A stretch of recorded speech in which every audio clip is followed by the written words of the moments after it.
देखिए सर, बात यह है कि मेरे नबी सल्लल्लाहु अलैहि वसल्लम ने जो हमें हिदायत दे दी है ना, मुझे उसको फॉलो करना है। और वो ये है कि आपका फरमान है कि रोज़ा रखो, सेहतयाब हो जाओगे, ये हदीस है। हदीस। तो हमें अपने करीम आका की उस हदीस को फॉलो करना है। हमें क्या लगे इंटरमिटेंट फास्टिंग कौन क्या कर रहा है और किस तरीके से कर रहा है। आप उस तरीके से फास्टिंग करें जो रोज़ा है, जो रोज़ा है, सवाब भी है, रूह के लिए भी है और जिस्म के लिए भी जिस्म है। के लिए भी, और बीमारी के बारे में फरमाया कि रोज़ा रखो, सेहतयाब हो जाओगे। सेहतयाब किसको हो ये जाओगे। जुमला किसके लिए?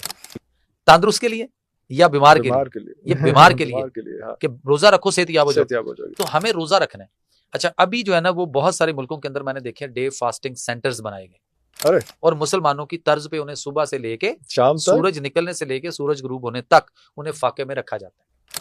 अच्छा, इसका एक और बड़ा फायदा है जो मैंने भी देखा है, वो डे फास्टिंग सेंटर्स में भी देखा है, समझ आती है कि पेशेंट्स को आप सारा दिन रोजे का रोजा रखवा लो, फाका कराओ, फास्टिंग, और उसके बाद शाम को आप उसको अफ्तारी दो और उसके बाद उसको जो भी उसने खाना है, जितना कि उसको खाना है वो खिलाओ, थोड़ा खिलाओ, खिला दो, और उसके बाद आप उसको दवाई दो और उसके बाद वो सो जाएगा।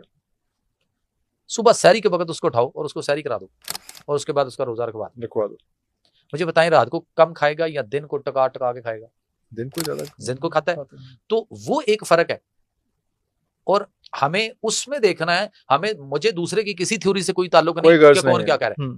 जो मेरे करीम आका का फरमान है वो हरफे आखिर है सर, और वही रहना है क़यामत तक। ये कई चीजें इस तरह की आई और कई गायब हो गई, क्योंकि वो किया जाता है कि इंटरमिटेंट फास्टिंग जो है वो 16 आवर्स का अगर वो फास्टिंग टाइम है तो वो that start from night to morning. Yes, तो वो हमारे लिए तो है कि दिन का सारा टाइम वो फास्टिंग। तो हमें उसको देखना है ना। फिर वैसे भी वो फरमाने रसूल भी है, उस पर ईमान भी है, और उसके बाद उसको प्रैक्टिकली देखा जाए। अच्छा, ये जो डाइटिंग करते हैं, बहुत सारी आजकल लड़कियां हमारी डाइटिंग के चक्कर में, नौजवान हमारी, डाइटिंग उनके लिए नुकसानदेह है क्योंकि वो खाना छोड़ते हैं, पीना नहीं।